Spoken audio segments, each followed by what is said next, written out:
This is 46-year-old Clifford Burns, who 51 minutes prior to this moment drove up to his estranged wife's house in Warren County. Once he got there, he forced his way inside and attacked both his wife and his stepdaughter with a 17-inch tactical hunting knife. 22-year-old Megan Jenkins suffered serious injuries to her left arm but managed to survive. 42-year-old Patricia Burns wasn't so lucky. She was stabbed 5 times in the torso and pronounced dead the moment she arrived at the hospital. 7 minutes later, Clifford Burns showed up at the Warren County Police Station to hand himself in.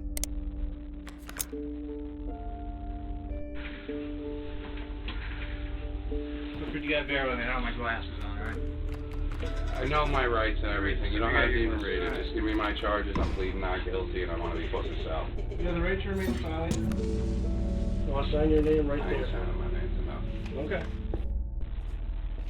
When this broad can do this on Christmas, fuck me in the ass like this, it was my last straw. I'd rather live in prison. Over the next 5 hours, 13 minutes, and 42 seconds, Clifford Burns will achieve something quite remarkable, which is the fact he somehow manages to employ every single ego defense mechanism known in psychodynamic literature. He will essentially blame everyone and everything on his current situation, apart from himself, and in the process, shut down critical parts of his own defense that he will later attempt to use in court.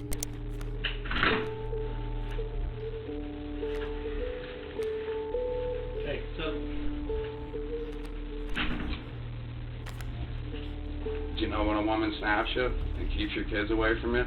What it does to a man? That you work and pay for your kids your whole fucking life?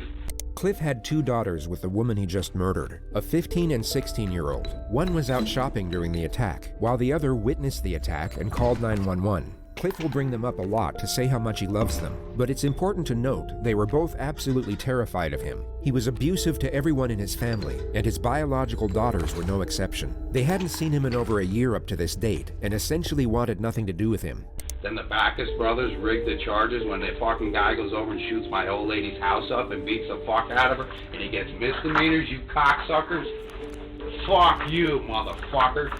He was talking about his kids 12 seconds ago, and now out of absolutely nowhere, he's going off on whoever the Backus brothers are. So here's the context. Patricia was married to Cliff for 15 years. She left him in 2010 after suffering non-stop domestic abuse. 2 months later, she started dating a firefighter named Ted Backus. The two fell in love, but argued a lot, and one of the arguments led to Ted firing 1 round from his gun into the ceiling of Patricia's bedroom. Patricia then tried forcing him out of the house, at which point Ted pushed her into the kitchen counter and then onto the floor, causing her to hit the back of her head. Ted then left, and Patricia went to the emergency room where she was treated for bruising to the head and lower back. She reported the incident, and Ted pleaded guilty in exchange for 6 misdemeanors, which caused some controversy as many thought the charges were too lenient, and there was speculation that he was given special treatment because he had 2 brothers in the local police force at the time. It's quite the story, and Cliff will cling on to this story for dear life. He will claim it's the reason he explodes into these uncontrollable rages at the mere thought of Ted Backus. Yet as this video plays out, you'll start noticing the true source of the animosity, which as many of you will have already guessed, is jealousy. He will give himself away on this element multiple times without realizing. He'll also initiate this item of subject matter in the most random and creative ways that at times will make what he's talking about virtually incomprehensible. So we've had to create this notification for the more disorienting moments he brings it up. You know what happened up there. All misdemeanors, 9 of them when he shot the house up with an unregistered handgun. Do you know who Teddy Backus is? If I ever could get my hands on him, I'd fucking kill him. I'm a fucking man in every aspect, motherfucker. It's a fucking game. I gotta reframe myself because I can't even take it no more. The 2 officers aren't the interrogators. They're just watching Cliff so he doesn't hurt himself or damage property. The actual interrogator will arrive shortly. You know what it is? I love the broad. She took everything from me. My lawyer called me today and said I'm going to jail for a violation of not paying child support. Based on the information of this violation, he was facing somewhere between 3 to 15 days in jail. Paid his cunt $250 a fucking week. I lost everything. My fucking business, all my vehicles, and my fucking house. I'm whittled up to a $600 apartment while this cunt runs around with my fucking money. His freelance business had been on the decline for the last 5 years, which is the actual reason for everything he just mentioned. The Backus brothers rigged his charges, and this is what I heard because I know everybody in the town. Okay. The man that built the fucking town hall told me he was gonna lose his his hunting license, so they didn't give him felonies.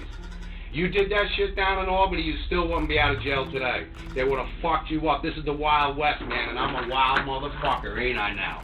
In the more common circumstance, when someone is facing the inevitability of spending the next several decades in prison, the more grandiose elements of their character tend to dissipate. The nature of their situation rapidly sets in the feelings of anguish and despair, leaving not much room for anything else, least of all the more extravagant or perhaps fraudulent aspects to one's character.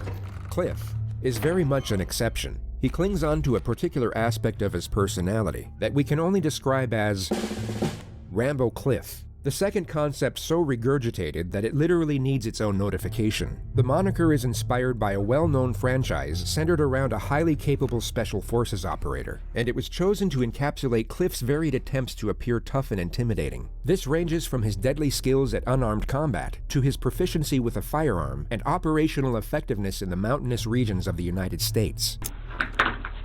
You would have loved to have a motherfucker like me in Iraq, wouldn't you? I'd gut them fucking towel heads. It's worth noting that Cliff never served a single day in the military. He also had no training whatsoever in combat sports or martial arts. Unless you count the made-up variation of Kung Fu he demonstrates throughout this interrogation, then by the end of the night, he'll have acquired approximately 3.5 minutes of experience. I love this country, and it fucking did me wrong. Fucking wrong! I'm gonna tell you what listening is. Bring the Bacchus in, brothers, and I'll fight them one-on-one with one fucking hand. I'll break both their fucking jaws right off. I believe it. Do you believe me, motherfucker? I can see you're very passionate. You want to see? There it is, white power. That's what I believe in. The Irish. You guys, you deal with weapons every day. I had AK-47s, AR-15s at my disposal. I could have made this a war. You want to know what my mindset was? Take her out, spray paint the building, let's play Bacchus, boys, and take them in the mountains. You would have had to drop a fucking platoon in for me. A platoon, brothers. I kept the war. I came here and did the right thing. I turned myself in. I'll go to prison.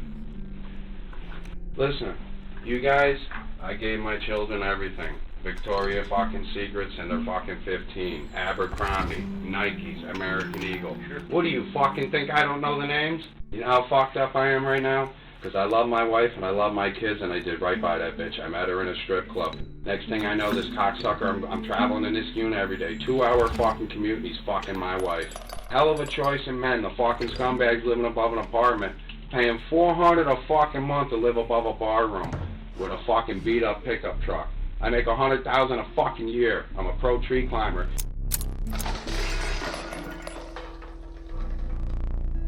What the fuck is that? A pro tree climber is apparently another word for a tree surgeon. Coming home, fucking her in my bed. I had $10,000 of brand new furniture I gave the fucking cunt. What more do you want? How much you want to kick the fucking thing? She bought the cigarette army every day. It's Christmas, my third Christmas alone, third fucking Thanksgiving. Well now, motherfucker, it's time to party. Cliff's future defense will go for a manslaughter charge, relying on the notion that he had a psychotic break, that upon hearing of the arrest warrant, thought he would never see his daughters again because of it, at which moment he lost all control of his own judgment and decision-making, resulting in the terrible actions that followed. But he just spoke about grievances that stem back to over 3 years ago. He's giving away evidence to suggest that the attack was influenced by revenge and retaliation, not just by a singular moment of madness stemming from his undying love as a father. Listen, you lucky I'm in my right mind because I was going to have a shootout, which is... But I did it the right way. I handled it like a man, so thank you. Thank okay? you. No, that's right. I'm pretty goddamn good. I could drop a 30-round mag and fucking... I don't even want to tell you the time. I'll pop the other one and take them together. You know what time it is. An unregistered fucking handgun in an apartment complex. If that dude was here, I'd try to crack him. Right? You know what time it is.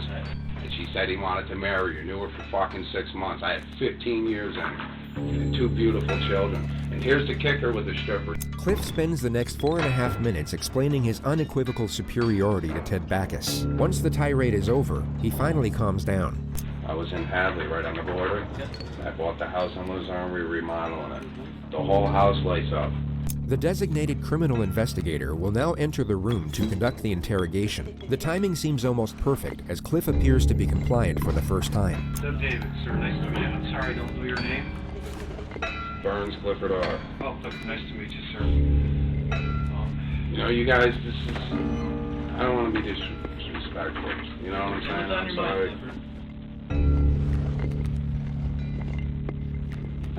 What's on my mind's the Backus brothers and your fucking corrupt charges that were rigged.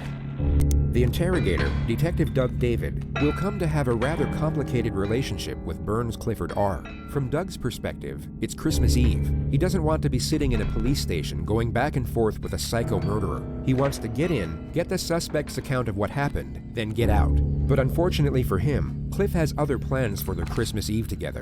He went over and shot my wife's house up at the fucking... That means felonies across the board. I'm just arriving here, so I'm not quite sure what transpired this evening, and would like to just try to find out. What transpired is a man's been pushed to the edge. What fucking place calls you up today on Christmas Eve telling him you're putting a warrant out for his arrest because he didn't pay his child support? That fat fucking cunt Barb next door in the fucking support collection unit. If Teddy Backus is the love rival in Cliff's comic book-inspired perception of reality, then Barb, from Support Collection, is most definitely the arch-nemesis. And also our third topic of discussion that requires its own notification. Barb's occupation is handling child support payments, which includes following up with the debtors when they don't come through. Cliff genuinely appears to resent this woman on a cellular level. Her name alone will at times bring him to a place where he morphs into some type of primal being, sustained only through its unrelenting quest for murderous revenge against a collections administrator. It's a difficult thing to accurately explain, but you'll be given multiple visual examples later on in this video. I missed 2 payments. Okay. And then, what happened after that, sir? I don't know what happened. My lawyer called me up, said there's a warrant out for my arrest. And possibly, again, I'm just looking in. What happened this evening, sir? I lost my life this evening over a fucking stripper and an alcoholic piece of shit. Alright? The gun was unregistered. Every fucking bullet in the chamber was a fucking felony. You read Governor Cuomo's laws? Did you drive up here, sir, from your house? Go fuck yourself. How the fuck do you think I got here? Flew or walked? My car's right out in the fucking parking. Are you fucking stupid? Cliff is clearly aware that giving away crime scene information can be detrimental for his defense, something he probably learned from the show Criminal Minds, which he'll later state is the only thing he's able to watch on TV. Them Backus brothers, I would have loved to ran into them. She must have had a fucking heart on. She fucking on Christmas Eve. Can't leave me the fuck alone. Admit it, what are the charges when you take an unregistered fucking handgun in an apartment complex and dislodge it? Look, you can't even, I'll wipe that smirk off your fucking face, motherfucker. You ever laugh at me again? No, you're smiling like you think it's funny. I know, sir. You just smiled. After you drove up here, sir? Fuck you, you nigger. What happened after Suck you a drove dick. up here? After you drove up here, Go what fuck happened? yourself. What happened after Go you fuck drove up? yourself. What do you think, I can't kick you upside the head with my fucking boot right now? I'll make you wear this size 8, motherfucker. The interrogator sits through 110 seconds of Cliff's commentary, which is mostly a summary of how Cliff would comfortably beat him in a fistfight. The lecture eventually reverts back to the topic of child support, and the interrogator will now attempt to establish a connection by finding common ground in the subject. She's putting a warrant out on Christmas Eve for me not for missing 2 payments. Well, if it's any consolation to you, sir, I've paid child support for years. $250 a week, though? That's $1,000 a month. That's like you make $90,000 a year. That's more than That's I more make. than you make. It's more How's than that? I make. Well, actually, you're right. It's more than I make, too. But it, Exactly. Barb. She fucking started a war, this fucking cunt. I missed 2 child fucking support payments. The fucking cunt. I bet you she wasn't even working today. I can tell you, I've been through some difficult times myself. All right, and I know it's not an easy thing to deal with, especially around the holidays. I lost everything, and I'm hurt. What do you mean you lost everything? The woman's taken everything. I can't even live anymore. I'm done. I lost every fucking thing in my life I worked for. Don't you fucking get it? And when a man loses his little baby girls, that he fucking goes and pays every fucking thing for that. And here we get our first glimpse of what appears to be genuine sorrow. It partially consists of the thought of his daughters, but for the most part revolves around financial woes and general self-pity. I went to court, I spent all my money, I hired the biggest lawyer going, and I got fucked, I don't get it. She made a mockery of me, man. She knew the guy 6 months. He beat the fuck out of him, shot the house up. What kind of a fucking woman can have a man like that in her life? Thousands of dollars. I work for nothing, man. Everything's being taken from me. What the fuck do you want from me? I work too hard for my shit. Today was it. It was the breaking point. They can have it all, you motherfuckers. Take it all. Take my dump truck. I work my fucking life off. Work my chipper, my business. Take my car, my fucking $30,000 motorcycle. I work for take it all, motherfuckers. I don't care no more. Just put me in a fucking jail cell. Who was at the house tonight when you got I don't know, You ask me again, I'm gonna fucking rip your fucking head off. Did you do this to Teddy Backus? I'm gonna tell you right now. He's at my house, I would cut his fucking head off. Alright? Cliff primarily sits in silence for 90 seconds, only interjecting at random moments to further express his hatred for the Backus brothers and Barb. The interrogator once more attempts to establish a connection. I used to get these, they'd mail me these things. Listen, I got everything, the coupons, all of it. Yeah. But you know my Irish pride? His Irish pride was the reason he didn't make use of his child support coupons, and also the reason he doesn't accept welfare. I don't go to welfare. I'll never collect a fucking thing from this cocksucker, nasty nigger fucking state. You do not appear to be the welfare kind of person. That's You're right. hard-working man. And I I haven't worked in 3 weeks. You see the calluses just coming off my fucking hands? You're a hard-working man. That's what I am, and I had a fucking stripper take everything, and a guy fucking who was an alcoholic too. They're both alcoholics. That's my fucking pride right there. Irish, brother. Ireland. I fucked up tonight. I ruined my whole fucking life over a fucking stripper. Who lives above a fucking barroom at $400 a week and drives a beat-up truck? Well, it was it today. I lost everything, didn't I, buddy? $100,000 in business equipment, $30-some thousand motorcycle, a Z28 out in the fucking parking lot, but I'm a bum. What do I sell, crack or something? Look like a hard-working man. That's right, that's what I am. I got fucked by the system. You know the deal? You gotta fuck some of your Irish once in a while, because the white man's a minority now in this world. How old are you? 53 fucking 3. You look pretty good for your age. But why are your eyes all bagged up? Having a couple shots tonight yourself? No. I'd be a fucking maze. Cliff insults the investigator's appearance some more before crying about his finances again. I haven't eaten in 2 fucking days. I put my last one in my tank. If it's any consolation, I can tell you I've been through child support and been through the whole thing. So, and it's not easy. It's not easy not seeing your kids on holidays or seeing them at all.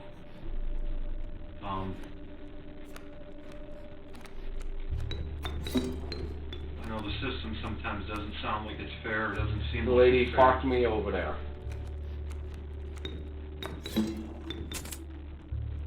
Her name's Barb from the Warren fucking County fucking support collection unit up there. What happened up there? I don't know what the fuck happened. I blacked the fuck out. Do you know what you got there, or who was there when you got there? I couldn't tell you nothing. When you got up there? You want some shit? If you could just set it on the table, please. These are my business cards. You ask me another question about when I got there, I'm gonna spit on you. Please. Alright? Don't ask me again. The investigator takes that as the cue to end the interrogation, so he starts trying to collect Cliff's basic information for his intake process. Cliff, however, isn't done. He's got a lot more emotional baggage left on board, and feels like right about now is a convenient time to offload the entire cargo. So every time he provides a piece of basic information, he follows up with an average of 4.5 minutes of incessant rambling. I don't even fucking remember. I got a post office box at the post office. You guys don't understand. I couldn't live my fucking life every day to fucking count was. Cliff degrades his wife for 43 seconds, clarifies his superiority to Ted Backus for just over a minute, then further declares his unyielding hatred for Barb. He now asks the police officer to loosen his handcuffs. Can you loosen this up? My whole hand's cut off, you guys. Just a tiny little, one little click. I ain't going nowhere. I ain't done. I'm sure the collar. I'm done, you guys. You think I would have came here? I could have went in the fucking mountains. I fucking lost it. I don't even know how the fuck I got up here. I ain't got no gas in my fucking car. I'm down to no money. I got no fucking food. I don't know what you want me to do when I got a lady violate me on fucking Christmas Eve. What's wrong with that? Anybody's gonna ask me some fucking questions, motherfucker?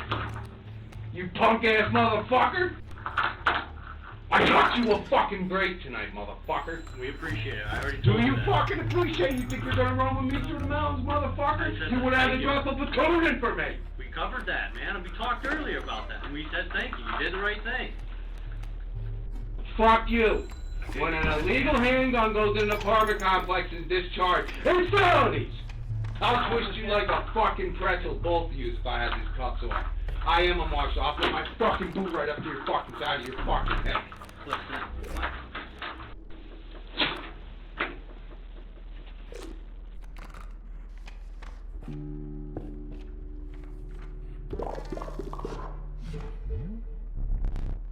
Kill me! Put a bullet in me right now. Put a fucking bullet in me. Blow my fucking head off right now. Take the knife out, put one in me. Just fucking end it.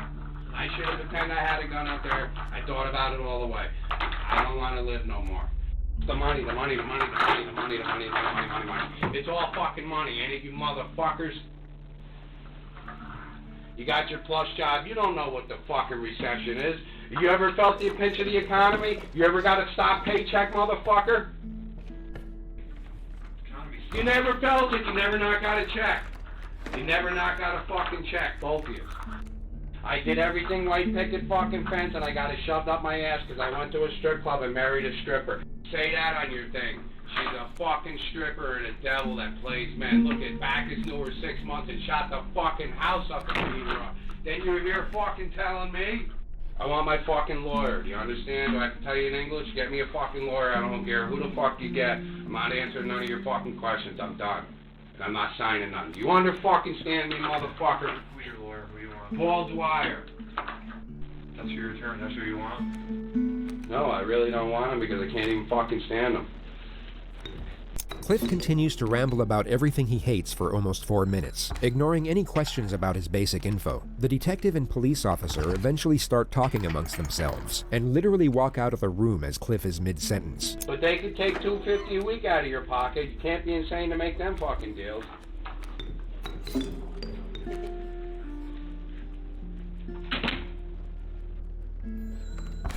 Let it throw up. I'm not feeling with you guys. Here. You need a glass of water or something, Cliff, or? I haven't eaten in 2 fucking days. I'm self-employed. I will never ask anybody. I got Irish pride. I will die in my apartment, I'm man. asking you want me to get you a glass of water? Does that help you? You could. Sure. She's a stripper. Don't you get it? I made the worst decision. I go from living in a fucking $250,000 house to a $600 crack apartment in fucking Schenectady. That dude went there to kill her that night with the gun. What man brings a loaded handgun to a fucking house? He went to kill her. What the fuck are we waiting for? Will you bring me to the fucking lockup and put me in my jail cell so I can go to fucking sleep, do something? I fucked up, man. I wish I did my military career and fucking got out and become a cop. I want the full 1,000, not the fucking 200 to risk my life and take a tree out over somebody's house, tie the fucking knot, cut grass, grab power line. Fuck that, I'm done with it. It's like it's all I can think about. It's all that's on my fucking mind is this stupid bitch. This bitch. It's every fucking day. They do nothing. Nothing. Well, fuck her. It's done now, ain't it, motherfucker? Give me the Bacchus brothers. Bring him in one-on-one. Just fucking strip me down. I'll fight him naked. Bring both them coward motherfuckers in. I guarantee on my life I fuck their faces up.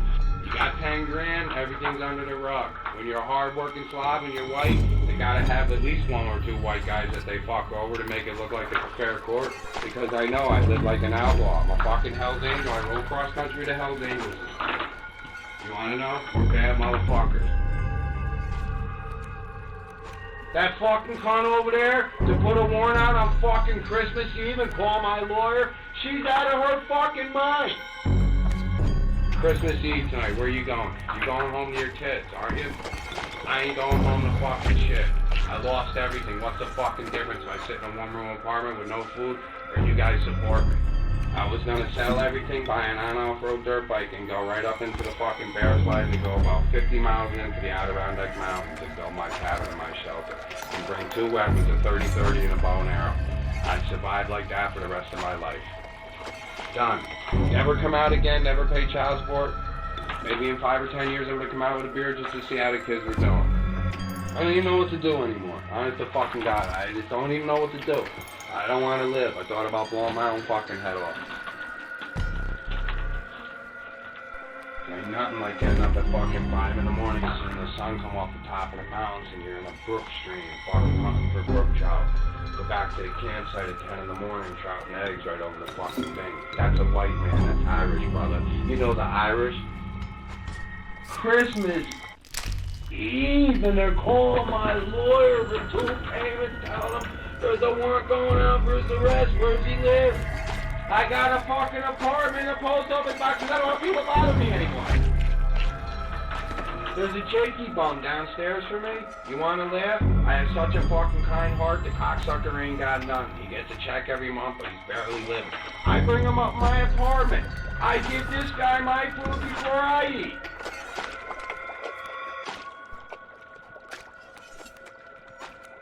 You guys never felt the recession. The only fucking show I can relate with on TV now is Criminal Minds. I watch it 10 times a fucking day. Cliff explains the plot device of Criminal Minds and how he knows everything about the legal system because of it. The investigator once again just gets up and walks out as Cliff is mid-ramble. How I know everything about it, but I can't win in family court. I can't win with nothing. I got my dick dragged in the dirt.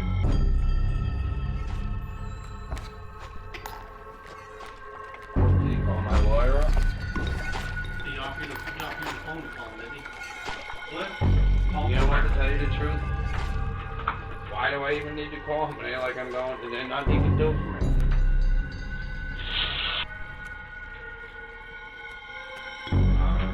I'm throw up. This fucking cunt. From the support collection unit. Calling my lawyer on Christmas Eve. I didn't even know they were working. And then she comes in tonight, another fucking holiday, to fuck me in the ass. That fucking no good fucking cunt. You tell her, if I ever knew her fucking face, I would have tore her fucking heart out. The fucking cunt. Motherfucking cunt. Clifford, Patricia's dead. Okay? What? She's dead. Okay.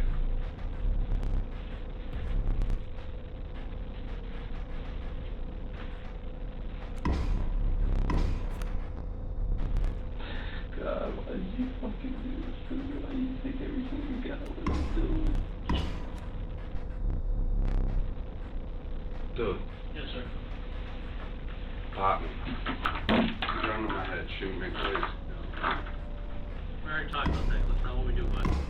Chill for a minute, bud. I can't fucking chill out.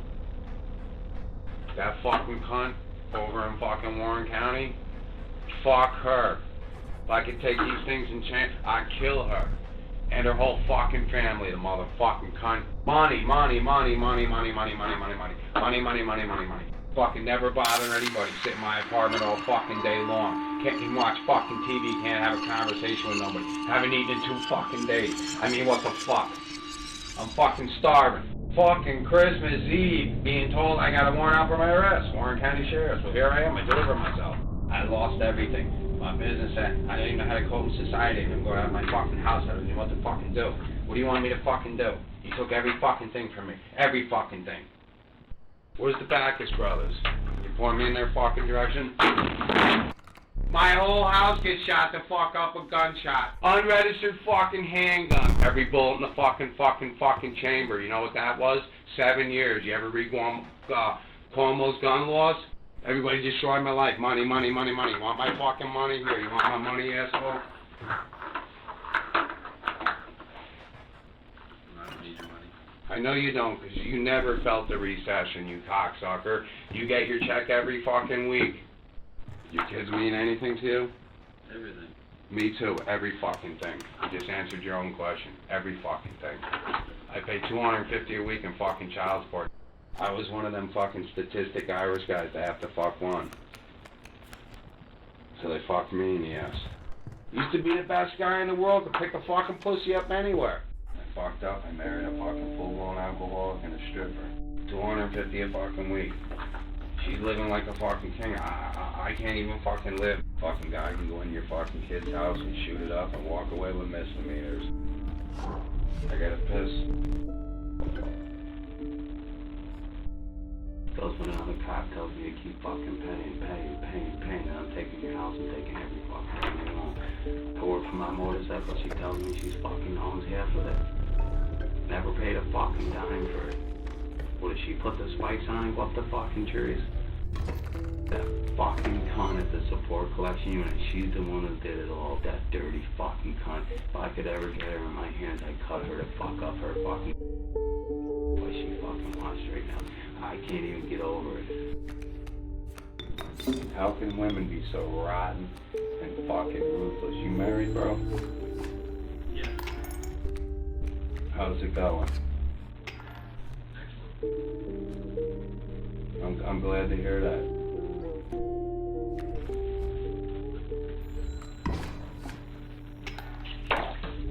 I was set up to fail.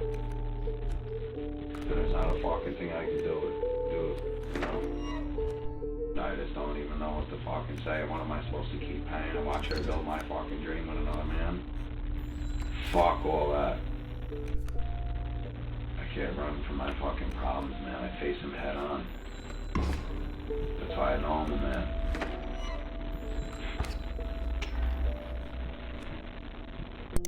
Cliff was transferred to the Warren County Jail soon after this moment. He spent 9 months hatching up a defense, and his initial plan, as we know, was to go for a manslaughter charge by claiming profound loss of self-control. He even claimed the knife used to kill Patricia was taken from her own kitchen during some type of struggle. The state then provided witness testimony that showed he arrived at the house in full camouflage, brandishing a large weapon. They also played the segments from his interrogation, displaying his well-established hatred for the victim, along with the moment he vowed to escape from prison for the sole purpose of cutting up Barb into little pieces. He pleaded guilty to murder soon after. On September 5th, 2014, Clifford Burns was sentenced to life in prison with the possibility of parole after 23 years. He is currently housed at the Maximum Security Penitentiary in Clinton, New York. When they put the court order on me, they said all my guns had to go. I got rid of every fucking one of them. Alright? Motherfucker, you'll never find them. My favorite's the AK fucking 47 with a 30-round mag, 2 of them taped together. I carry 10 of them. I used to go on the mountain all fucking day just popping my rounds. In full fucking camo. Ooh, you're hard, showing off.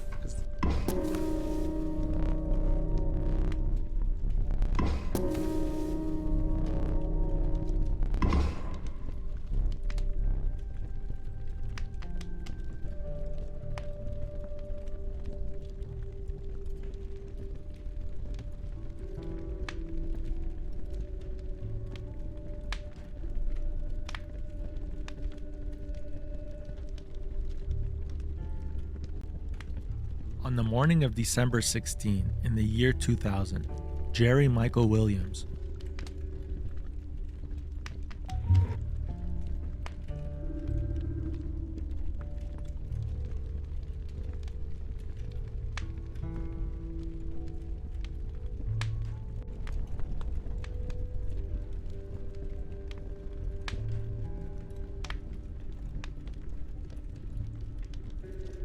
Witnesses say they saw many young girls coming and going at the time. There is video footage of Epstein accompanied by young girls.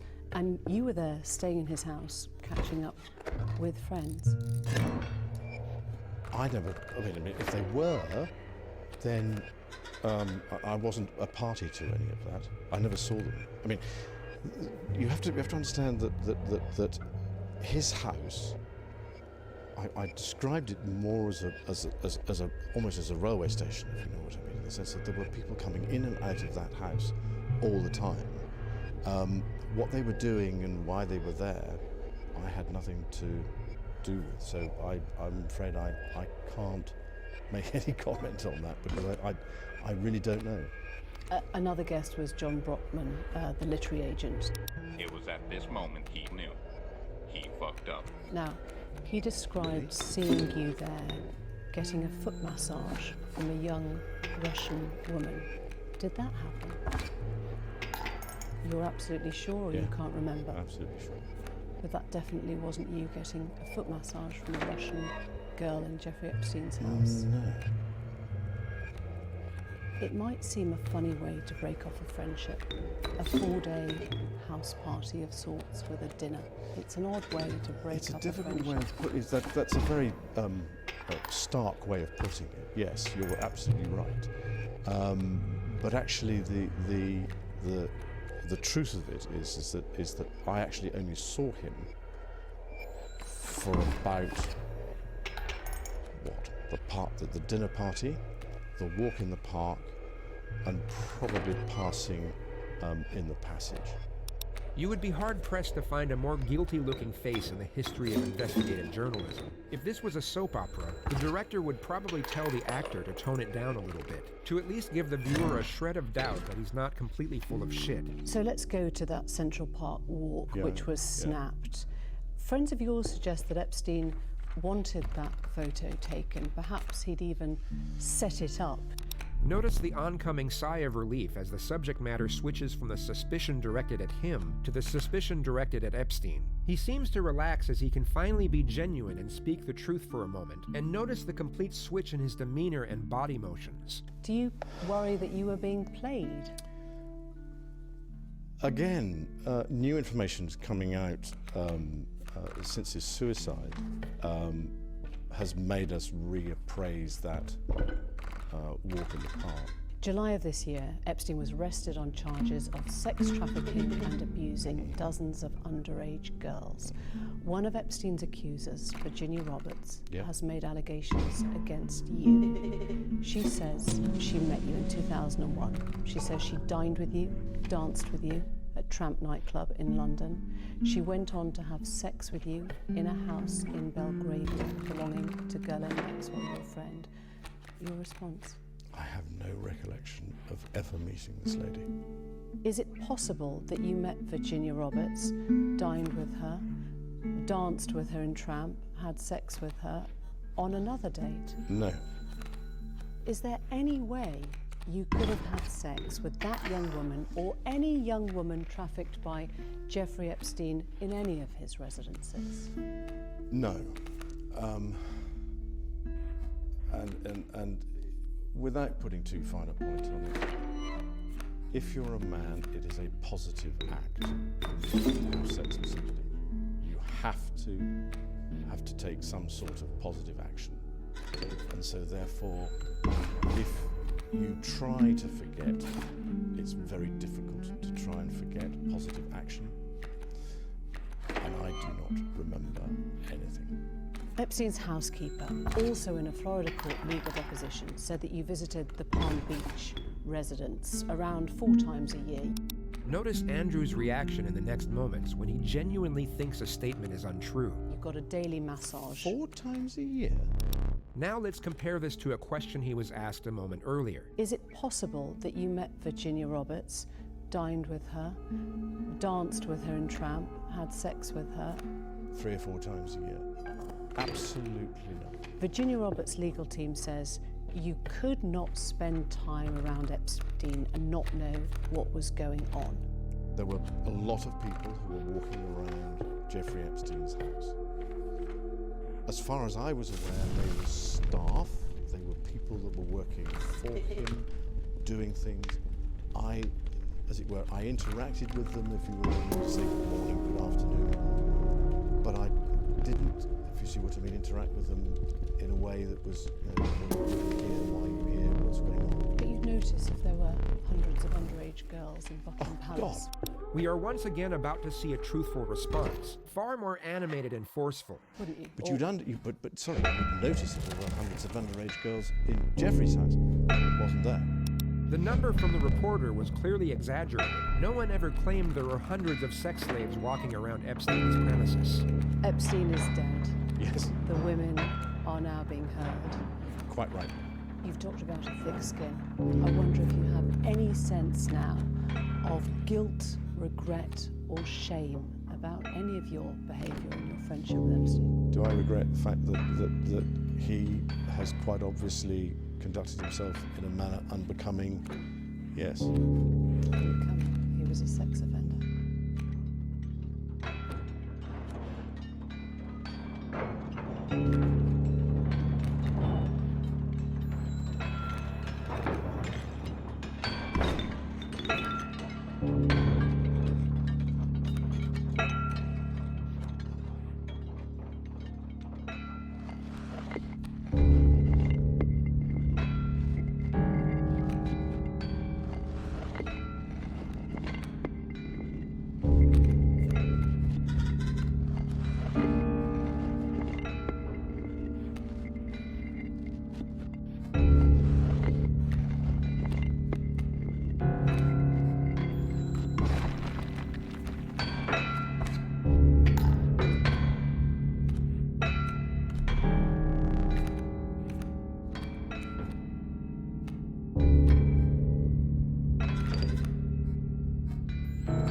The detectives created a ruse, inviting Stephanie to come in and advise them on a case involving stolen art. Knowing they were dealing with one of their own, they rehearsed and prepared for the interview more than anything they had done before. Their plan of attack was to keep the conversation as casual as possible for as long as possible, and carefully waited for the key moments to initiate the confrontation. Stephanie, I don't know if you know my partner. Hey, great. Hi. Sure, nice to meet you. How's it going? Nothing around. Well, let's see. I don't want to talk about this in the squadron because I don't know if people are listening. And if we go to my side, everybody's always wondering when everybody else is killed. Okay. The first thing the detectives do is set up a compatible tone with the suspect. She has just stepped foot inside an interrogation room, and the detectives negate the negative implications of such an environment through a friendly disposition. Consultative meetings, such as seeking advice over an art theft, can take place anywhere, and the last place detectives would choose to spend more time in would be an interrogation room. The reason they give the suspect for meeting in such an unusual location is to not spread rumors or innuendo, yet the real reason is that all firearms have to be checked in before entering the area, and they needed the suspect to give up her gun without alerting suspicion. But we're talking about being busy and stuff. We've been assigned a case that we've been okay, it's a new case. Reviewing the case, there's some notes to see as far as your name being mentioned. Okay. Do you know John Rutan? Try and imagine for one moment that you savagely murdered a love rival in a jealous rage. Over 2 decades have passed since the act. Then all of a sudden, you're brought to an interrogation room and sat directly opposite 2 senior investigators who bring up the name of the man you committed first-degree homicide for. John Rutan? Rutan. The investigators already knew how to say John Rutan's name correctly. The mispronunciation was a simple strategy to see how the suspect would react. Setting aside the element of the murder, John Rutan was the second longest relationship in Stephanie's life, and a psychiatrist later stated that this pause was 4 times as long as it should have been. She was already being deceptive by acting as if she hadn't thought about that name for so long, giving reason for her prolonged reflection, when in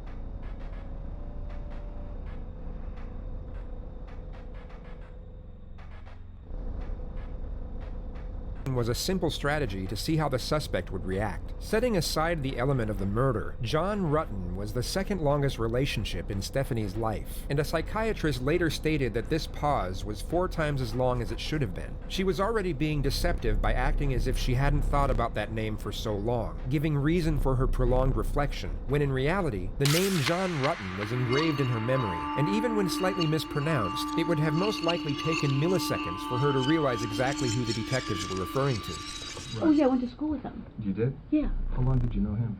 Gosh, I went to school in, let's see, went to UCLA in 1978 I started, and, met him at school at the dorms. She says she met him in the dorms, yet left out the fact that they had dated for 4 years and went on numerous holidays together. Even though she wasn't asked directly, a truthful subject would most often volunteer this information without having to be pressed for it. Were you guys friends, close friends? Yeah, we're very close friends. Yeah? I mean, what's this all about? Well, it's a case we're working on. It involves John, and in there, some of the statements we reviewed, there's notes and stuff that he knew you and stuff. Oh yeah, I mean, we were good friends, lived in the dorms I lived in the dorms for 2 years. You guys lived in the same dorm? Yeah. Oh, okay. Yeah, Dykstra. Okay. Were you guys just friends or anything else, or? Yeah, we were good friends. Yeah. Was there ever any relationship or anything that developed between you guys? Yeah, I mean, we dated, I mean, what's this all about? Well, it's relating to his wife. It's unfortunate that Stephanie's face wasn't captured at this moment, because she would have no doubt been immediately struck by the psychological reaction known as fight or flight. Her brain would have just triggered the influx of a specific cocktail of hormones in order to prepare her to either stay and deal with the threat or try and run away to safety. Stephanie chooses to fight. Okay. Okay. Did you know her? Not really. I mean, I knew that he got married years ago. Did you ever meet her? God, I don't know. Do you know who she was or anything? Well, let me think. God, it's been a long time ago. I may have met her. Geez. The words gosh, God, gee are exclamatory remarks used to express surprise or strong emotion. You will see them used continuously throughout this interrogation, which is the suspect trying to insinuate a vague memory due to a lack of contemplation on the subject matter. She's trying to emit the impression that she would have had no reason to give any further thought to John or anything related to John, since they stopped seeing each other over 2 decades ago. No. Yeah. Well, let me ask you. You said you dated John. How long did you guys date? I mean, are you guys, is this something? As we know, Stephanie is a cop and has been for 25 years. She will be wise to the fact that acting oblivious to the unusual development of the situation will be a glaring red flag in the eyes of the investigators. It's been shown time and again on this channel. Guilty suspects will often try and act naive to a blatant confrontation as a means to avoiding it altogether, whereas truthful subjects will address the confrontation and either refute it or, if it's subtle, want immediate clarification and transparency as to what was being insinuated.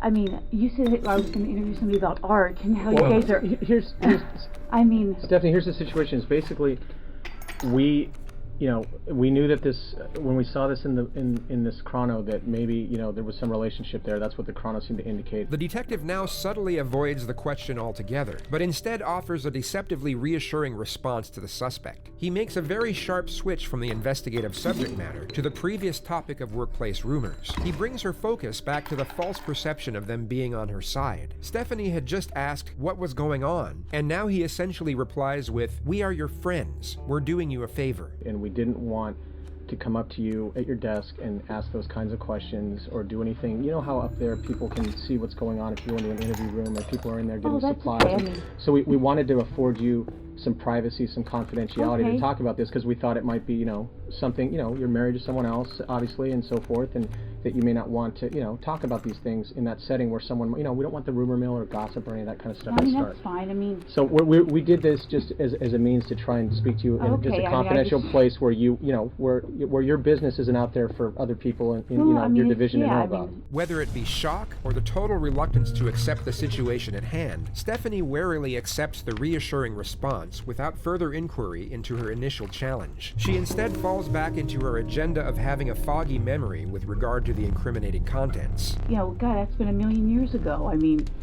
you know, what year is it now? 2009? I mean, I graduated in 82, yeah. You know, we dated. I dated other guys. I'm sure he dated other girls. Well, let me ask you, roughly how long would you say you guys dated? Oh, jeez. I couldn't even say. I mean... Notice how she now goes on to over-explain things that don't require an explanation, and weren't even inquired about. It's a clear-cut indication of hyperarousal and a derivative of TMT, also known as terror management theory. The suspect will go off on unrelated tangents as means for gaining momentary relief. Going into detail about trivial things affords her a brief escape from the terrifying reality eventuating before her. This is a very common occurrence in interrogations where the suspect is facing serious charges, and psychiatrists believe it to be a subconscious coping mechanism. I started school there in 78. I started UCLA in 1978. I graduated in 82. I don't even remember what year he graduated, if it was a year or two before me. Okay. I think he was a little bit older than I was. I mean, you know, I can't remember if he was born, let's say I was born in 1960. I don't know if he was born in 58 or 59. I mean, I knew his parents, I knew his sister. His brother went to Northridge.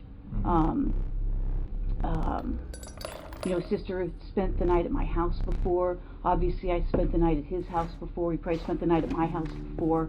You know, I don't. Well, correct me if I'm wrong, because from what you're telling me, you guys dated while you were in college together, right? Yeah, and probably after college. I can't. Geez. Trying to think when I met my husband. I met my husband in, when did I meet Scott? Let's see, teaching dare. Because I met Scott when I was teaching dare up in Oregon. But we had long stopped, you know, dating before that. So you haven't talked to him for a long time? Oh, I think I haven't talked to him in a long time. I couldn't even tell you when the last time I talked to him. I met Scott, I'm thinking in 92 maybe, April of 92. It was Scott being your husband. Yeah, I'm trying to think. Teaching there. We'll be married. I got married in 1996. I think I met Scott in 92. Prior to that, I couldn't tell you how long I had talked to John prior to that. But since you met your husband, Scott, you haven't talked to him? I mean, he may have called me once or twice before we got married. Right. You know, geez, I moved to Simi in 1994 because I lost my house in the earthquake. Oh, really? Quite honestly, I probably keep in contact with a few people from the dorms. We all lived on the 10th floor, and there's about 3 or 4 people I keep in contact with. There's probably like 6 or 8 of us that were all really close. And who are those people? Oh, geez. Diana Basta. People I still keep. I haven't been in contact with her in a long time. I mean, what's this all about? I mean. Well, let me ask you. The suspect challenges the detectives for the second time, and once again, the question is avoided, but this time in a more confrontational manner, as the topic is maintained with no reassurance afforded. The detectives are ramping up the pressure in a very subtle, yet highly effective manner. What is the relationship between you and John? You know, I don't think... It was kind of a weird relationship. I mean, we dated. I can't say that he was my boyfriend. I don't know that he would consider me his girlfriend. We dated, we did things. I played sports in college, he played basketball, his brother played basketball. We just, you know, it just didn't work out. I mean, I don't know what to tell you. It was like, I went out with other guys, saw other guys, I went on lots of vacations, you know. And once you guys split, were you guys still friends, or kind of, you know? I mean... Friendly, not friendly? No, I don't think it was not friendly. I mean, we were friendly. I know that we went to Hawaii at one point. Yeah, I mean, And you were saying that it's 2009 now. Had you ever met his wife? I may have. Do you remember her name or anything, or?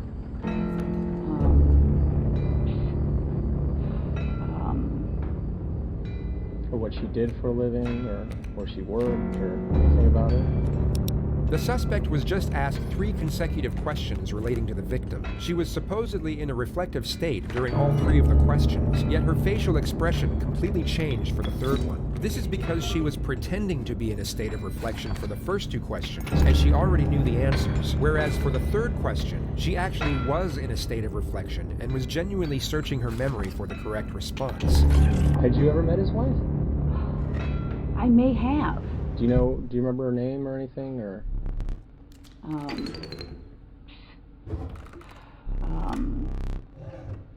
The 3rd question is about to be posed, and her focus is about to switch from pretending to be thinking to actually thinking. Or what she did for a living, or where she worked, or anything about her? Well, I think I'm going to say that I think she was a nurse. Man, I can't even remember how he said he met her. I mean, it's been so long ago. Well, let me ask you, did you go to their wedding, No, I didn't go to their wedding. No, I did not go to their wedding. I couldn't even tell you what year he got married. I mean, it's been a million years ago. Again, I mean, what, I don't understand why you're talking about some guy I dated a million years ago. Well, do you know what happened to his wife? Yeah, I know she got killed. You wouldn't need to be an expert in body language to recognize the unmitigated terror emanating from the suspect's face at this moment. She had just verbalized the victim's tragic demise for the first time in most likely over 2 decades. What did you hear about that? I saw a poster at work. I'm sure I spoke to him about it. I think I spoke to another friend of his about it. And how did you first learn about that? Jeez. Someone could have called me. I could have heard it at work. I think at one point there may have been a flyer or something. I know a good friend of his... Were you on the job back then when that happened? Yeah, I think so. Yeah, I'm sure I was on the job. That's why I would have heard about it with the flyer. He had a good friend, Mike Boldrick,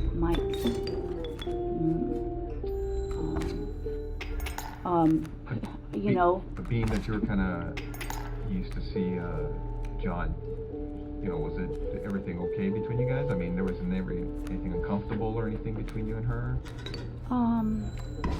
8 separate witnesses testified that Stephanie had confronted Sherry at the hospital she worked at, while the 2 of them were reportedly in an intimate relationship with John. The confrontation was said to have been highly aggressive, and Stephanie had to be escorted off the premises by security. Reports stated that Stephanie was by far the more combative, and even made threats against Sherry's life. I don't know. I mean, it's been so many years. I mean, uncomfortable. I mean, I can't even remember if we had a conversation. I mean, we may have. I may have seen her at his apartment.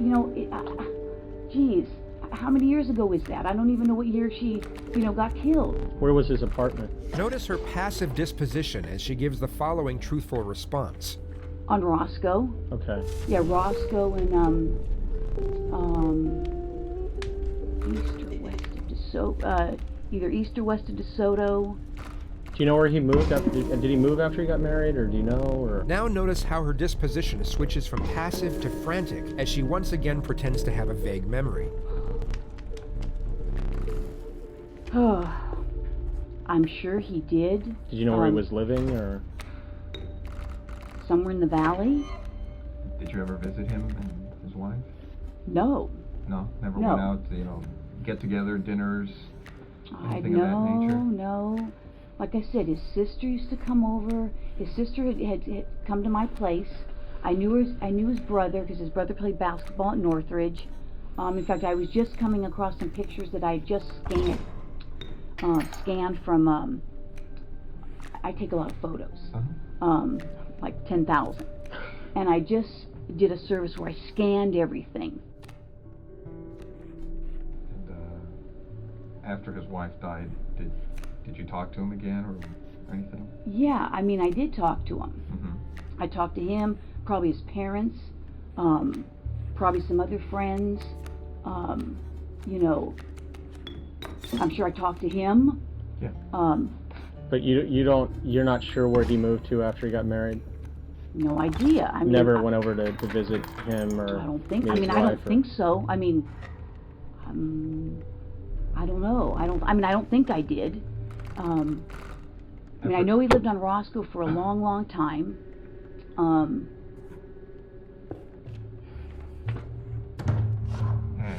you're right. I mean, if you guys are claiming that I'm a suspect, then, you know, I got a problem with, you know, with that. Okay. Okay? So, you know, if you're doing this as an interrogation, you're saying, hey, I'm a suspect. Well, now I got a problem with, you know, now you're accusing me of this? Is that what you're saying? We're trying to figure out what happened, Stephanie. Well, I'm just saying, you know, do I need to get a lawyer if you're accusing me of this?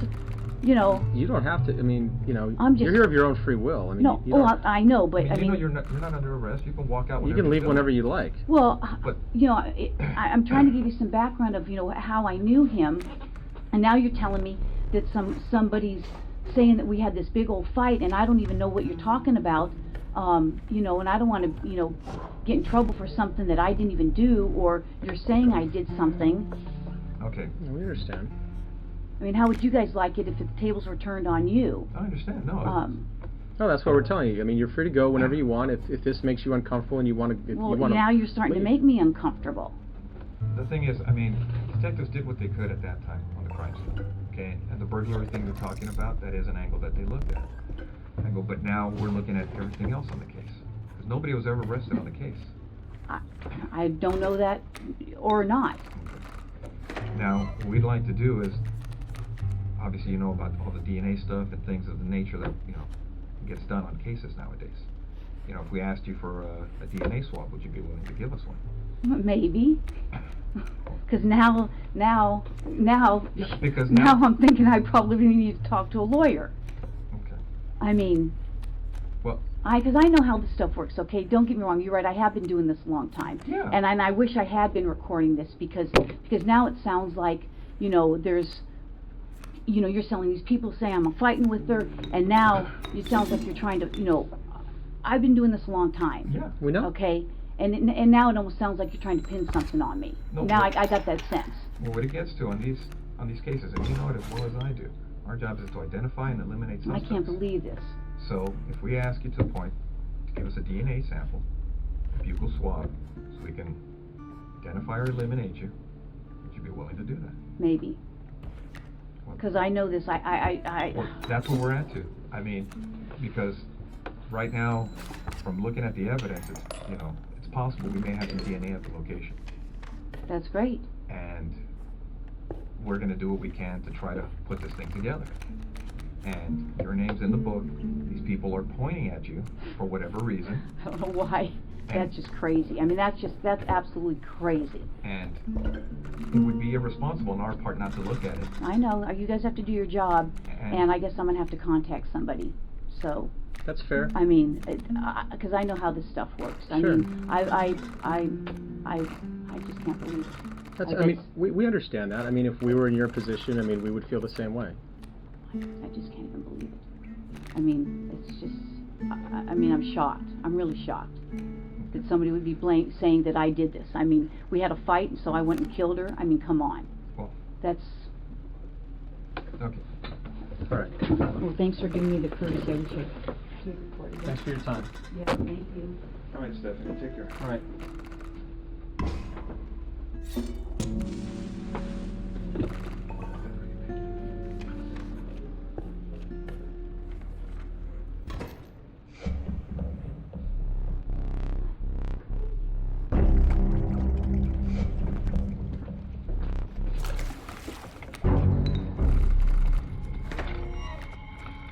Absolutely crazy.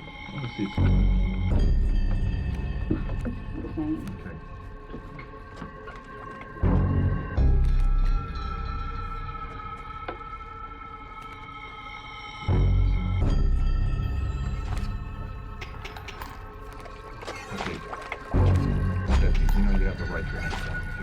Yes. Anything you say may be used against you in court. Do you understand? You have the right to the presence of an attorney before and during any questioning. Do you understand? If you cannot afford an attorney, one will be appointed for you free of charge before any questioning if you want. Do you understand?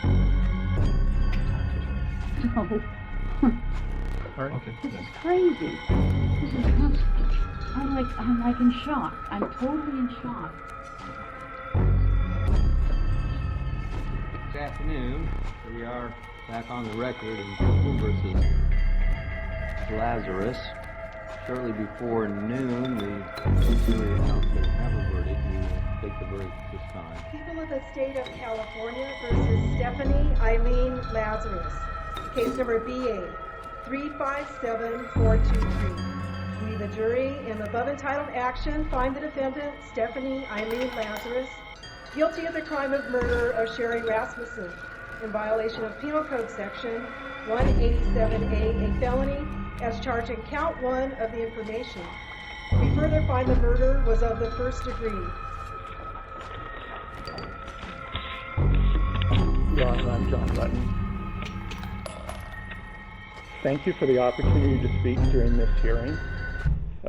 There are really no words that can describe the loss of Sherry and the whole of this experience, so it makes no sense to talk very long. It suffices to say that the Rasmussen family, my family, and Stephanie's family have been thrust into a bizarre world of disbelief and indescribable sadness. Sherry Rasmussen had a profound impact on so many people.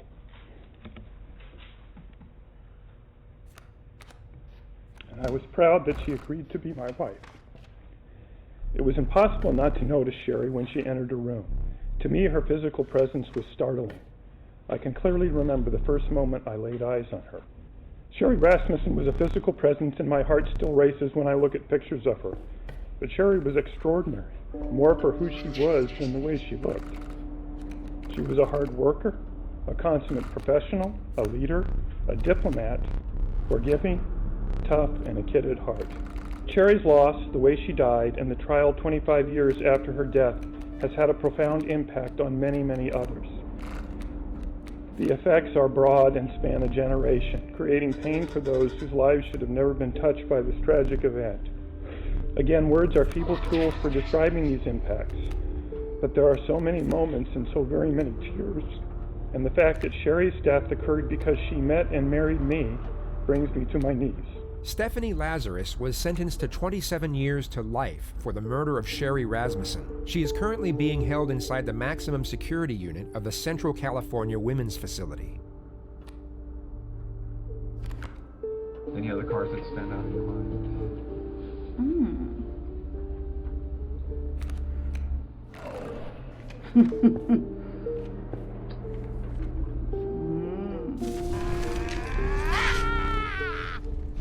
Fuck this.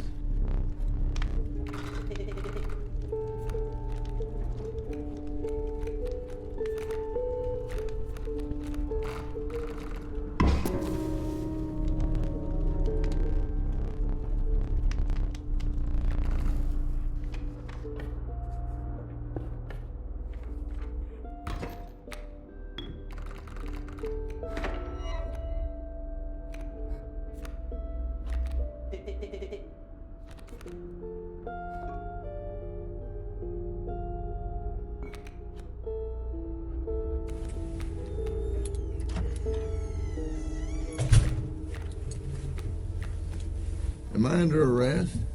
For now. I'm under arrest? Yeah, I'll explain everything, but before I explain myself to you, before we talk to each other, I need to read your rights, okay? What am I under arrest for? Well, like I said, I need to read your rights first.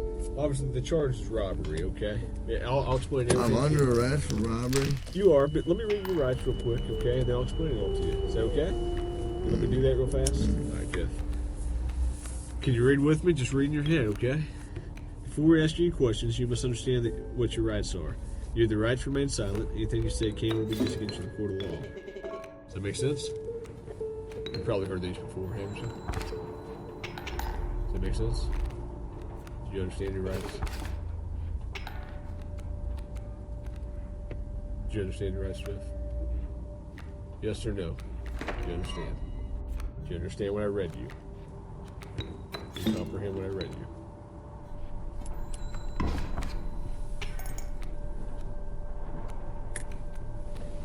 Jeff, I'm just here to talk to you and figure out what happened and move you on out of here, at least some of it. So you understand the rights I read to you?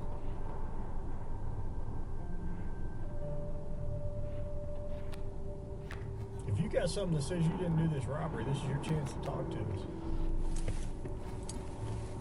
Okay, good cop. No, usually I'm the prick. You look like a prick. This is Jeff. Jeff is a heroin addict and has been for the last 14 years. He is 6'5", weighs 153 pounds, and has now found himself in the unfortunate circumstance of being charged with armed robbery. This is in the state of Georgia, so if found guilty, they will render him the minimum term of 10 years without parole, up to the maximum term of life in prison. Jeff has been through the system multiple times over, and he will know that if indeed found guilty, his sentence will be considerably longer than the minimum 10 years due to his previous convictions. Jeff, do you understand your rights? Yes or no? I'm not asking if you want to talk to me at this point. I just wondered, do you understand what I read to you? So am I under arrest? Yes, you're under arrest. Get me back to the cell. I don't talk to you motherfuckers. Okay, we're good. You want a Coke? Yeah. You gonna be able to pop it open or you need me to? Jeff has become somewhat of a cult figure in the domain of interrogation footage. His recognition seems to have grown through his own popularity, as opposed to the notoriety of his crimes, like most others. Conveying the exact reasoning behind this can be tricky, as the interest in this character will no doubt vary by the individual. Yet we found the most collective reason can be explained through a single pop culture reference: the anti-hero. While the concept is timeless, the actual term was created through the realm of modern cinema. There's a diverse number of characters passing through the decades that fit the criteria. Yet perhaps the most textbook example could be the protagonist from the 2003 feature Bad Santa, a middle-aged man simply known as Willie. This is a character that lies, cheats, steals, swears at children, drinks an inconceivable amount of alcohol, and is generally extremely unpleasant to every single person he comes across. Look who's here, Jimmy. It's Santa. I'm fucking great. Let's tell him what you want for Christmas. I'm on my fucking lunch break, okay? On paper, this is an extremely unlikable individual, yet for some reason, we root for him while following his story. Anti-heroes are flawed, as are we. Their moral complexity mirrors our own, and just like us, they are learning and growing as they move along the path of life. Their mistakes make us think of our mistakes, and perhaps the reason we root for their redemption is the reflection of ourselves rooting for our own.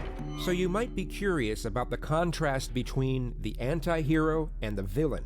One we embrace and relate to, while the other we despise and detach from. Both are driven by selfish motivations, yet our emotional response differs between them. The reason for this, while not necessarily obvious, is a relatively simple formula. The anti-hero must have a glimmer of humanity, alongside a noticeable vulnerability. This is what allows the viewer to truly connect with the character. It allows us to forgive them when they are unethical, but admire them when they are noble. It allows them to be angry, cowardly, and greedy, but also cheerful, brave, and empathetic.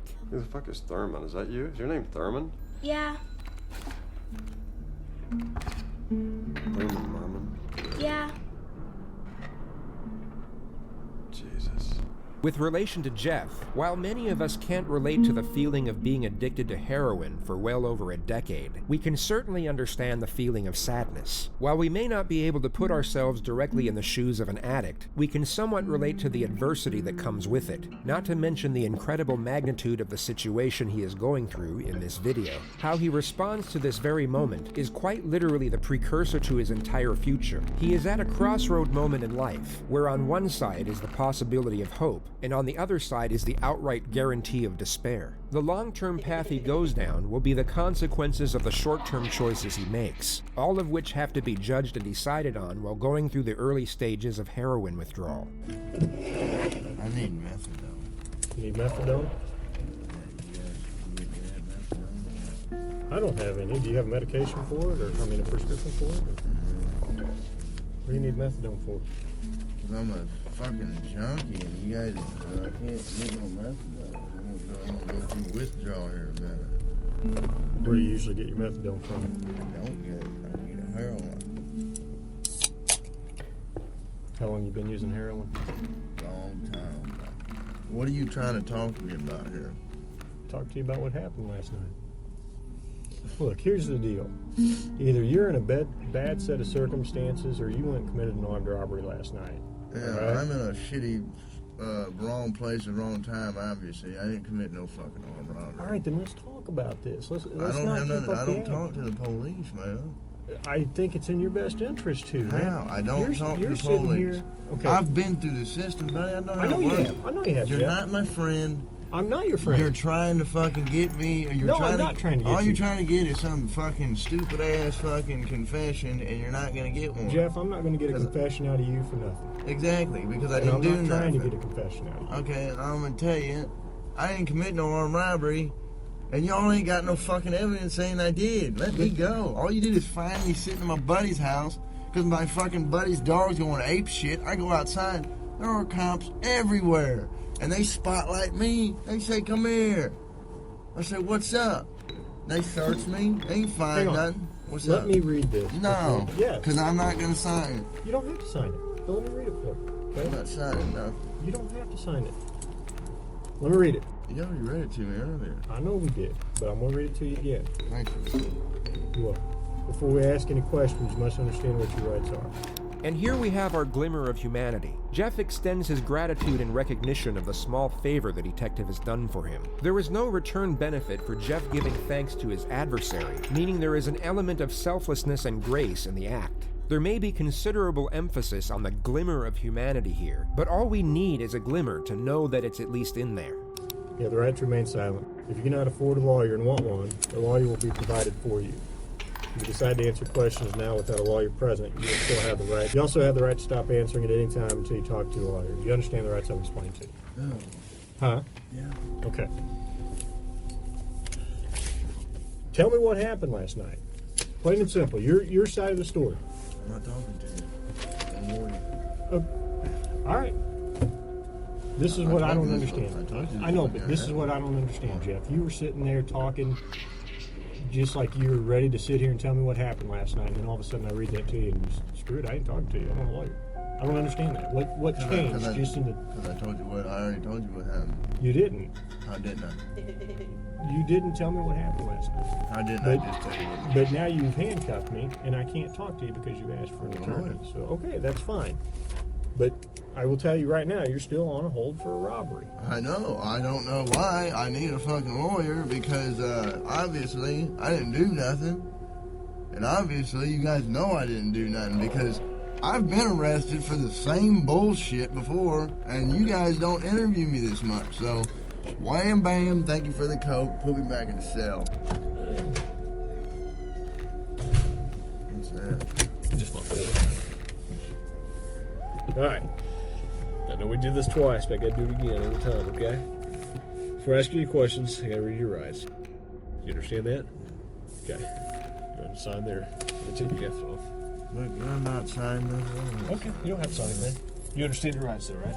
That's all I need. A verbal yes? Yeah. Okay. What's this coke doing here? Or is that just a fairy tale? It's coming. He's getting it right now. We'll be here in about 2 minutes. Just walk to the sewing machine.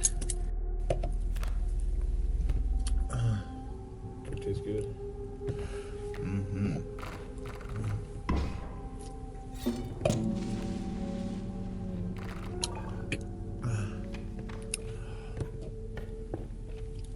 I have enough evidence of the armed robbery, okay? But, you know, if you're saying you didn't do it, you need to give me your side of the story. I didn't do it. Okay, well, give me your side of the story. You gotta convince me. Because I got a lot of evidence. I got a lot of physical evidence. Well, like what? Name the physical. Well, I don't need to, why should I tell you that? I mean, you haven't been helpful to me at all. No, There's only a couple pieces of evidence I'm missing.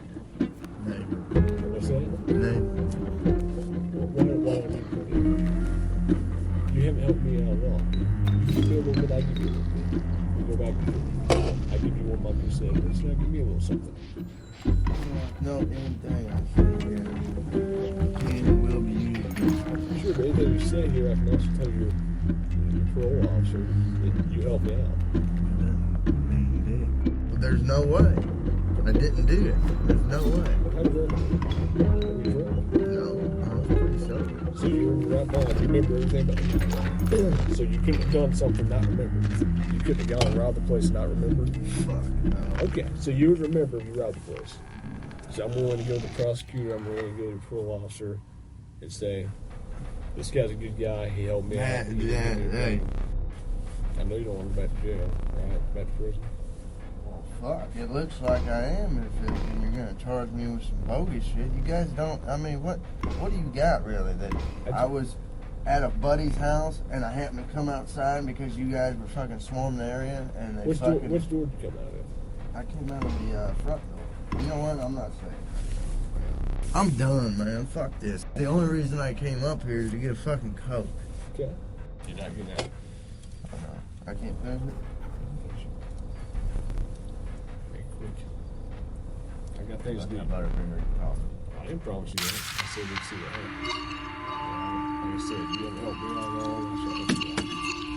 I'm not going to say that. Jeff was released from custody just under 12 hours later, and that takes us to the final and perhaps the most important component of an anti-hero, the conclusion, which unfortunately in this particular case is unknown. The final outcome of this story will vary depending on the source, some with a happy ending, others a cautionary tale. One legend has it that Jeff got clean soon after his release and now works in the corporate marketing team for Coca-Cola, while another states that he was picked up the day after for the same charge and is now facing down a 15-year sentence in Georgia State Prison.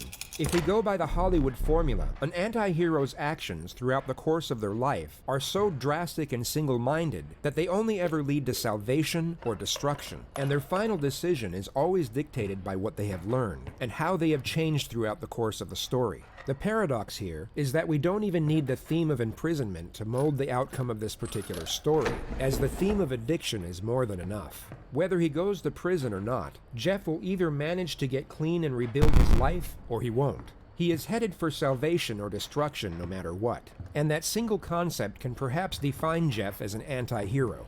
His outcome is a mystery, but either way it goes, it most certainly conforms to the anti-hero's ending. Santa! Yeah. You're bringing my present early? No. But I never told you what I wanted. I said I didn't bring it, dipshit. Okay, good. I want a stuffed elephant. Pink one. Well, wish in one hand, shit in the other one. See which one fills up first.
And although